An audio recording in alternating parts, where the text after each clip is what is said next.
Hello my dear students, मैं commerce वाले गुरुजी। हम कर रहे हैं एक सीरीज जिसका नाम है डेबिट एंड क्रेडिट वाली क्लास। इसके अंदर हम क्लास 11th का बेसिक कॉन्सेप्ट कर रहे हैं। तो अगर आप क्लास 11th में हैं या 12th वगैरह में हैं तो आपके लिए ये बहुत ज़्यादा हेल्पफुल रहेगा। इसमें हमारा चैप्टर नंबर 3 चल रहा है, recording of financial transaction first. लेकिन उसके अंदर अभी हम सीख रहे हैं जर्नल एंट्रीज। ये लेक्चर नंबर 6 है, यानी कि अभी 5 लेक्चर हो गए हैं। उसके अंदर हमने काफ़ी जर्नल एंट्री बनानी सीखी है। उसी चीज़ को हम आगे बढ़ाएंगे और आज हम सबसे पहले सेल्स वाला जो है, सेल्स जो करते हैं या सेल रिटर्न जो करते हैं उसकी जनरल एंट्री सीखेंगे। और उसके बाद में हम सीखेंगे रूल नंबर हमारा 3 नॉमिनल, जिसके अंदर income, expenditure, profit and loss की जनरल एंट्रीज कैसे बनाते हैं वो भी हम सीखेंगे। तो चलिए स्टार्ट करते हैं। सबसे पहले हम यहाँ पर सेल्स से, ओके, एक बढ़िया सा चार्ट बनाएंगे, बहुत ही शानदार, समझना इसको।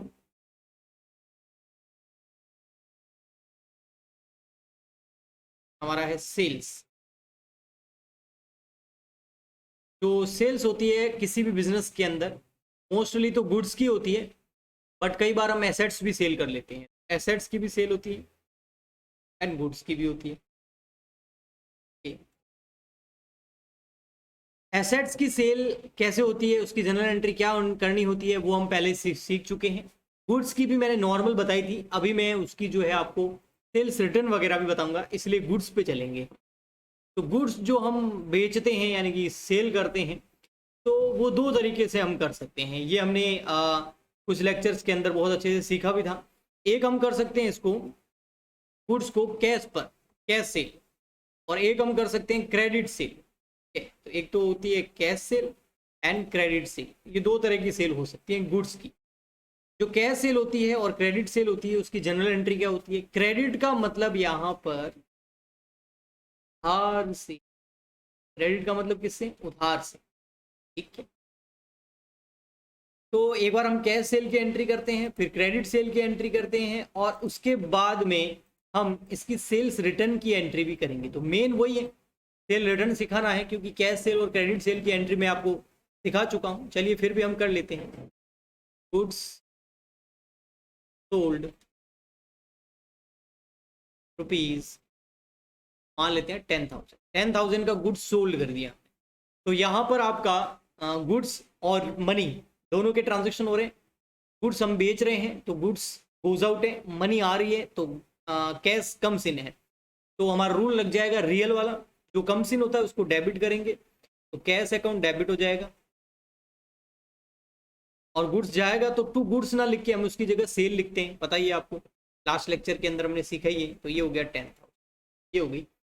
अब हम क्रेडिट सेल की एंट्री करते हैं। देखो, goods sold to Ramesh, Ramesh को गुड्स सोल्ड किया रुपीज 10,000, यहाँ पर भी 10 ही ले लेते हैं, ठीक है। रमेश को हमने गुड्स सोल्ड कर दिया कितने का, 10,000 रुपीज।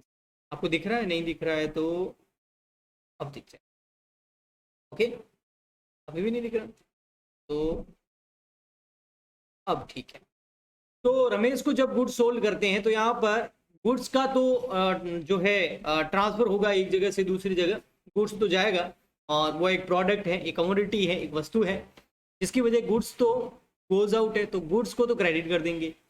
कैश का कोई ट्रांजेक्शन नहीं है, क्योंकि उधार है ना, हम उधार बेच रहे हैं, तो सामने वाला हमें पैसे देगा क्या, नहीं देगा। तो कैश का कोई यहाँ पर ट्रांजेक्शन नहीं होगा, ना कैश आएगी ना जाएगी। बट रमेश जो है, हाँ, उसे हम गुड्स दे रहे हैं। हाँ सर, बिल्कुल गुड्स दे रहे हैं। तो गुड्स जब हम रमेश को दे रहे हैं तो उससे पैसे लेने हैं, बिल्कुल ठीक है। तो उस हिसाब से रमेश हमारे लिए एसेट है, और एसेट हमेशा, एसेट को इंक्रीज करने के लिए डेबिट करो, यानी कि रमेश हमारे लिए डेटर है एक तरीके का। दूसरे तरीके से समझे तो यहाँ रमेश क्या है, गिवर है, रिसीवर है। अगर हम रियल वाला रूल लगाएं, पर्सनल रूल लगाएं, रमेश एक पर्सन है तो पर्सनल रूल लगेगा। तो रमेश कौन है, रिसीवर या गिवर। हम उसको गुड्स सेल कर रहे हैं तो वो तो रिसीवर हो गया ना, और रिसीवर को क्या करते हैं, डेबिट टू, वही हमारा सेल्स कितना, 10,000। यहां तक ठीक है, एकदम ठीकम ठाक है, बढ़िया है एकदम। अब आती है यहाँ पर बारी, जब किसी को गुड्स हमने सेल किया बट सामने वाले व्यक्ति को वो गुड्स पसंद नहीं आया, और वो हमें गुड्स कर देता है रिटर्न, तो उसको बोलते हैं सेल्स रिटर्न। तो सेल्स रिटर्न की एंट्री जरा देखते हैं। तो देखिएगा, हम कर रहे हैं अब एंट्री सेल्स रिटर्न की। Goods return by, goods return, या सेल्स रिटर्न लिख सकते हैं, गुड्स रिटर्न लिख सकते हैं, कई बार सेल्स रिटर्न भी आ जाता है। तो सेल्स रिटर्न, सेल्स रिटर्न हो गई कितनी, सारा नहीं रिटर्न किया, 2000 का जो सेल्स था वो रिटर्न हुआ है। भाई 10,000 रुपए का कोई हमसे गुड्स लेके गया, हमने उसको बेच दिया, उसने 10,000 रुपए दे दिए, 10,000 रुपए लेके मैंने गले में डाल दिए, वो घर गया होगा, वहां पर 2,000 का कोई गुड्स या तो डिफेक्टिव होगा या कोई भी वजह हो सकती है, वो वापस लेके आ गया। तो 2,000 का गुड्स वापस लाएगा तो मैं उससे गुड्स तो ले लूंगा, और जो 10,000 रुपए मैंने गले में रखे उसमें से 2,000 रुपए उसको वापस दूंगा मैं। तो यहाँ पर देख रहे हैं आप क्या हो रहा है, कैश गोज आउट हो रहा है, पैसा जा रहा है, 2,000 रुपए जा रहे हैं और गुड्स आ रहा है। तो एंट्री क्या हो जाएगी, रियल रूल लग रहा है।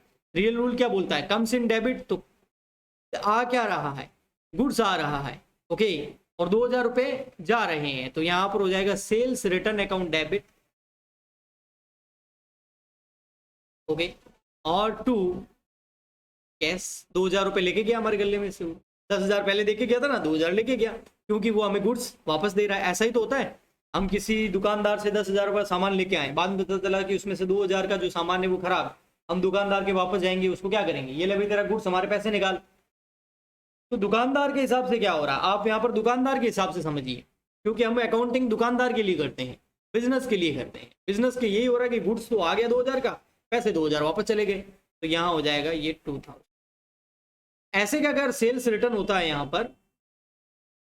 यहाँ सेल्स रिटर्न होता है, तो देखो क्या हो, सेल्स रिटर्न रुपीज, ये जो रमेश था ना, इससे हमने गुड्स सेल किया था, रमेश गुड्स वापस लेके आ गया, कितने का, 2,000 रुपए का। तो रमेश ने 2,000 रुपए का गुड्स तो हमें दे दिया, बट क्या अब हम रमेश को पैसे देंगे, नहीं, क्यों नहीं देंगे सर, इसलिए नहीं देंगे क्योंकि पहले वो ले ही उधार गया था, वो पहले पैसे कहाँ देके गया, हम जब वो आया था तब हमने क्या किया था, उसको 10,000 रुपए का गुड्स दिया और रवाना हो गया था, उसने हमें कोई एक भी रुपया नहीं दिया। जब अब वो हमें गुड्स लौटाने आ रहा है तो मैं उसको वापस पैसे दूंगा क्या, नहीं, क्योंकि कैश का ट्रांजेक्शन तो हुआ ही नहीं है, ओके। तो यहाँ क्या होगा, यहाँ देखिए सेल्स रिटर्न तो डेबिट हो जाएगा क्योंकि गुड्स आ रहा है, कम सिन है, तो sales return account debit, okay. But to cash नहीं, क्योंकि उसने पहले पैसे दिए ही नहीं थे, मैं उसको क्या वापस दूंगा। तो सर क्या होगा, यहां पर ये है कि हमारी एसेट कम हो रही है, रमेश से हम 10,000 रुपये मांगते थे ना, अब 10 नहीं मांगेंगे, उसको कम करना पड़ेगा। और एसेट कम करने के लिए क्या करना पड़ता है, क्रेडिट करना पड़ता है। डेटर कम हो गए तो डेटर को क्रेडिट कर दो, टू रमेश अकाउंट 2,000। और अगर इसको रूल लगा के समझते हो तो इस तरीके से समझ सकते हो, रमेश कौन है यहाँ पर, गिवर, रिसीवर नहीं है, गिवर है, क्या दे रहा है, गुड्स दे रहा है, हमें वापस दे रहा है गुड्स, तो गिवर हो गया, और गिवर को क्या करते हैं, क्रेडिट करते हैं, ऐसा भी समझ सकते हो। तो ये हो गया आपका सेल्स से रिलेटेड, ओके। आगे चलते हैं, और अब हमारा आता है भैया नॉमिनल रूल, उससे रिलेटेड जनरल एंट्रियां सीखेंगे अब। Nominal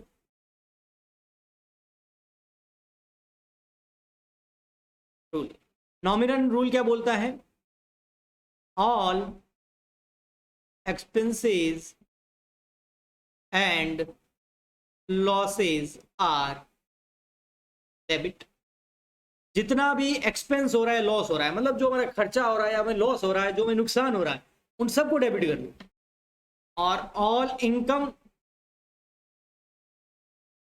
and profit are credit. और जितनी भी इनकम होती है, जितना भी प्रॉफिट होता है, उन सबको क्या कर दो, क्रेडिट कर दो। अच्छा, अब यहां पर मैंने कुछ चीजें लिखी हैं, पहले उसके बारे में बात करते हैं। सर एक्सपेंस कौन कौन से होते हैं, वैसे अपन ने शुरू में जब थ्योरी पढ़ी थी उसकी एक अलग प्लेलिस्ट बनी हुई है ना, क्लास 11th बेसिक कॉन्सेप्ट, ठीक है, या theory, class 11 theory, chapter first, chapter second, उसके अंदर मैंने बताया था भाई एक्सपेंस कौन कौन से होते हैं, लॉसेस क्या होते हैं, ठीक है, और इनकम एंड प्रॉफिट, ओके। तो सबसे पहले हम बात करते हैं भैया एक्सपेंसेस कौन कौन से होते हैं जिनको हमको डेबिट करना होता है। बहुत सारे एक्सपेंसेस होते हैं, जैसे हमने हमारे बिजनेस के अंदर जो एम्प्लॉयज हैं उनको सैलरी दे दी,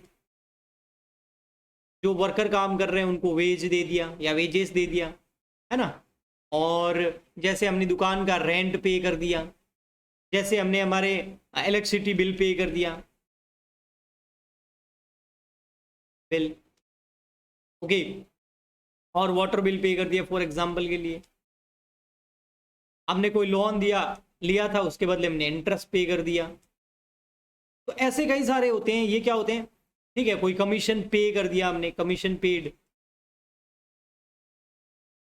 रिसीव्ड नहीं, पेड, पेड है तभी हमारे लिए खर्चा है ना, क्यों कुछ काम किया होगा जिसकी वजह से हमने कमीशन पे कर दिया होगा, ठीक है। ऐसे और कई सारे एक्सपेंडिचर होते हैं, ठीक है। इनको हमको क्या करना होता है, डेबिट करना होता है। क्यों?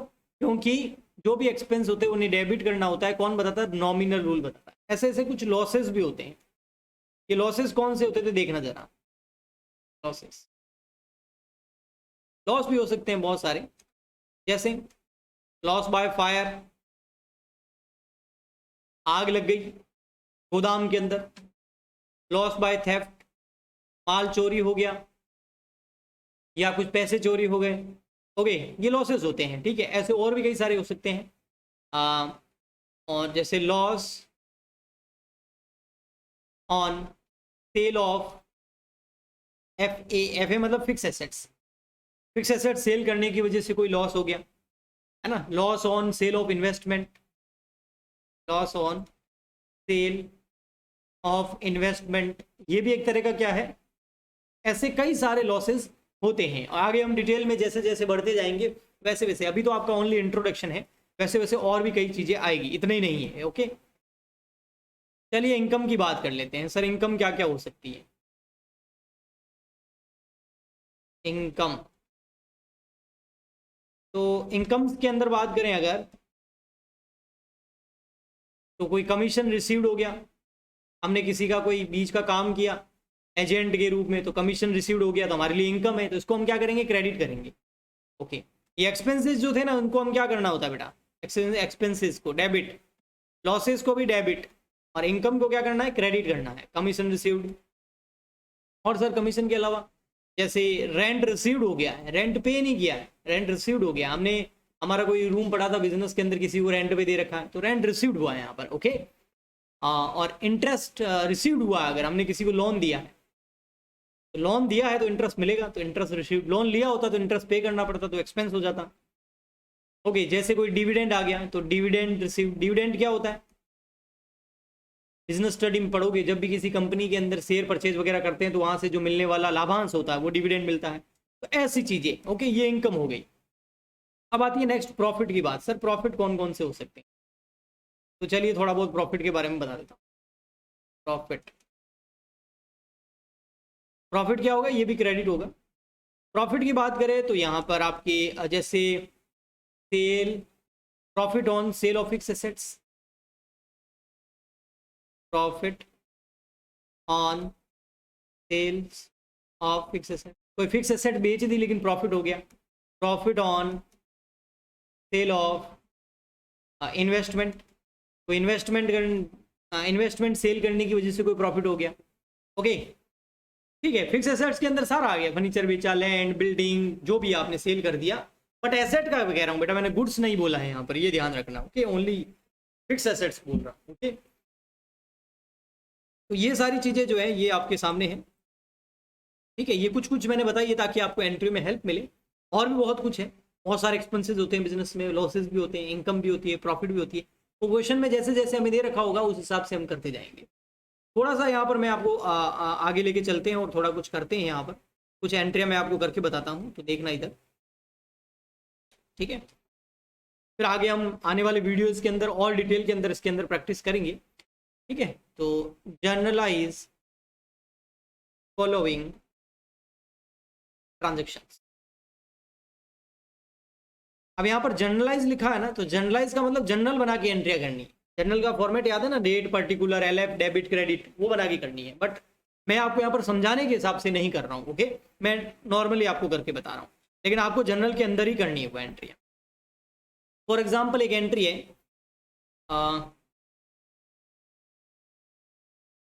रेंट पेड रुपीज 6,000, 6,000 रुपये का रेंट पे किया, ओके, अब यहाँ पर देखो कौन सा रूल लग रहा है। रेंट क्या है, रेंट हमारे लिए पे कर रहे हैं, हमारे लिए इनकम है, एक्सपेंडिचर है। तो देखो बेटा एक्सपेंसेस है, रेंट हमारे लिए एक्सपेंसेस है, और एक्सपेंस क्या होता है, हमेशा डेबिट होता है। तो all expenses and losses are debit और incomes and profits are credit. तो लॉस है हमारे लिए, समस्त खर्चों और हानियों को डेबिट करो, समस्त आय और लाभों को क्रेडिट करो, ये रूल है हिंदी के अंदर। तो रेंट पे यानी कि किराया चुकाया है एक तरीके से, तो हमारे लिए एक्सपेंस है, तो रेंट अकाउंट हो जाएगा डेबिट। तो रेंट अकाउंट, बस हो गया सर? नहीं सर, अकाउंटिंग डबल अकाउंटिंग कर रहे हैं, दो चीजें इफेक्ट हो, एक तो रेंट यानी कि कुछ डेबिट होगा तो कुछ क्रेडिट भी होगा। तो दूसरा क्रेडिट क्या होगा सर, कोई इनकम? इनकम नहीं बेटा, ये देखो 6000 रुपीज है ना, ये मेरा कोचिंग सेंटर है, इसका मैंने रेंट पे किया है, तो रेंट तो मेरे लिए एक्सपेंडिचर हो गया, तो डेबिट हो गया। लेकिन 6000 रुपीज पे किए ना, तो कैश जाएगा। तो यहाँ पर कौन सा रूल लग रहा है, रूल रियल वाला, क्योंकि कैश एक प्रोडक्ट है, एक चीज है, एक वस्तु है, तो वो कैश जा रही है। तो कैश कम्स इन होती है तो डेबिट जाती है, गोज आउट होती है तो क्रेडिट, तो टू कैश क्रेडिट हो जाएगा, गोज आउट है कैश, कितना 6000। ओके, तो ऐसे, तो इस एक तरीका और भी है इसको कैश को समझने का, कि हमारी कैश एक एसेट है, और एसेट क्या हो रही है, कम हो रही है, क्योंकि हम किसी को दे रहे हैं वो एसेट 6000 रुपये, तो एसेट कम करने के लिए क्रेडिट करते हैं। तो एसेट एंड लाइबिलिटी वाला रूल भी यहाँ लग रहा है। ओके, नेक्स्ट अगर देखें कोई फॉर एग्जाम्पल के लिए मैं बताऊं आपको, नेक्स्ट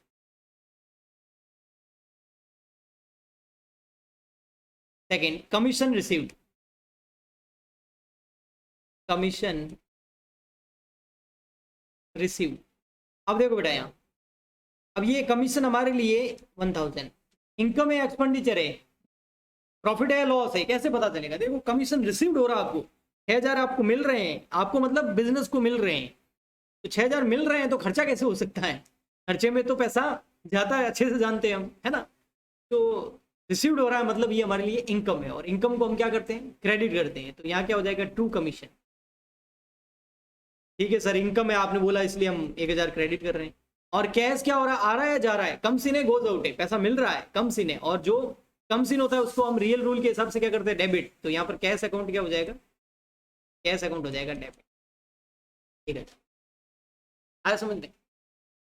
ओके, और अगर एसेट वाला रूल लगा के देखें तो देखो इधर कैश अकाउंट डेबिट क्यों हो रहा है, क्योंकि 6000 मिल रहे हैं, तो हमारा एसेट बढ़ रहा है, कैश बढ़ रहा है, एसेट बढ़ रहा है, एसेट को इंक्रीज करने के लिए और डेबिट किया जाता है। ये थे। अच्छा, एक चीज आपको और बोलना चाहूंगा, आगे हम ऐसी और भी प्रैक्टिस करेंगे। कल मैं आपके लिए नेक्स्ट लेक्चर के अंदर, लेक्चर 6 के अंदर आपके लिए बढ़िया सा क्वेश्चन लेके आऊंगा न्यूमेरिकल, उसमें बहुत सारी एंट्रियां होंगी, तो उसमें हम और नई नई एंट्रियां सीखेंगे। बट बेटा अगर आपको टेस्ट देना है, क्योंकि जो CBSE वाले हैं या अदर बोर्ड वाले स्टूडेंट जो हैं, उनके MCQs बेस्ड पेपर होने के चांसेस बहुत ज़्यादा है ना, MCQs बेस्ड पेपर होने के चांसेस बहुत ज़्यादा है, बहुत। ओके, और CBSE में तो डिक्लेयर भी हो गया है, और पेपर होंगे, हो सकता है आपके ऑनलाइन हो जाए, एक दिन स्कूल बुलाए, ऑनलाइन पेपर दे के रवाना कर दें, है ना। वहाँ पर बस ऑब्जेक्टिव क्वेश्चन आएंगे, आपको सेलेक्ट करने हैं। तो उसके लिए क्या चाहिए आपको, ऑब्जेक्टिव क्वेश्चन सॉल्व करने के लिए प्रैक्टिस चाहिए। तो वो प्रैक्टिस अगर आप करना चाहते हो तो MCQs बेस्ड हमने एक टेस्ट पोर्टल लॉन्च किया है। उसके अंदर क्या होगा, जैसे क्लास 11th अकाउंटेंसी का पेपर टाइम दिया होगा कि 20 मिनट का पेपर है, और 20 मिनट में 20 क्वेश्चन है, फॉर एग्जाम्पल के लिए बता रहा हूँ मैं आपको, ठीक है, 20 क्वेश्चन से, और पर क्वेश्चन अगर 2 मार्क्स का मान ले तो 40 नंबर के क्वेश्चन हो गए। अब आप वो 20 मिनट तक पेपर अटेंड करोगे, फटाफट सोल्व करके उसको मोबाइल में, ठीक है, टिक कर दोगे सारे कि भाई ये, और उसके बाद सबमिट करोगे। जैसे सबमिट करोगे ना, हाथों हाथ आपको रिजल्ट मिल जाएगा विद इन 1 सेकेंड। तो आप अपना एनालिसिस कर सकते हो। और यहाँ पर अभी जो क्लास 11th के है ना, हिंदी मीडियम के लिए अलग टेस्ट पोर्टल बना हुआ है, इंग्लिश मीडियम के लिए अलग बना हुआ है, तो आप अपने हिसाब से जो है कर सकते हैं। और ये पूरे 1 ईयर तक रहेगा, आपको टेस्ट कई सारे मिलते रहेंगे। यहाँ पर ये मिलेगा कहाँ, तो अपनी ऐप पे मिलेगा, कॉमर्स वाले गुरुजी ऐप है, कॉमर्स वाले गुरुजी ऐप। ओके, ऐप को आपको डाउनलोड करना पड़ेगा, ऐप का लिंक इस वीडियो के नीचे डिस्क्रिप्शन बॉक्स में मिल जाएगा। इसमें बहुत सारे टेस्ट मैंने फ्री भी कर रखे हैं, ठीक है, टेस्ट फ्री भी कर रखे हैं। और अगर आप पेड लेते हो ना, तो भी वो बहुत मतलब सस्ता है, ठीक है, मतलब 300 रुपीज़ में आपको पूरे साल भर का मिल जाएगा, और उसमें कम से कम 50-60 टेस्ट होंगे। ओके, कम से कम बता रहा हूँ, और भी हो सकते हैं। तो वो ये है, ठीक है। तो फ्री में आप अटेंड कीजिए, पहले समझिए, फ्री में तो कुछ लगता नहीं है, ऐप डाउनलोड करना बस आपको। ओके, और उसमें उसके बाद आप उस टेस्ट पोर्टल आपको वहाँ पर फ्री में मिल जाएगा, लिखा होगा ये रहा class 11th accountancy free test content available है, आप उसको अटेंड कीजिए, टेस्ट दीजिए, आपको रिजल्ट मिलेगा, है ना। तो वो प्रैक्टिस ज़रूरी है क्योंकि एमसीक्यूज बेस्ड पेपर आएगा इसलिए। ओके, बाकी पेपर इस बार होंगे, वजह साफ है भैया, सीबीएसई ने बोल भी दिया है नवंबर दिसंबर फर्स्ट टर्म के एग्जाम है, क्या आया नवंबर दिसंबर। ओके, तो ये सीरीज ऐसे चलती रहेगी, आप सपोर्ट कीजिए, लाइक कीजिए, शेयर कीजिए, ज़्यादा से ज़्यादा अपने फ्रेंड्स तक पहुंचाइए। हम मिलते हैं नेक्स्ट वीडियो में, आज के लिए इतना ही, तब तक के लिए गुड बाय।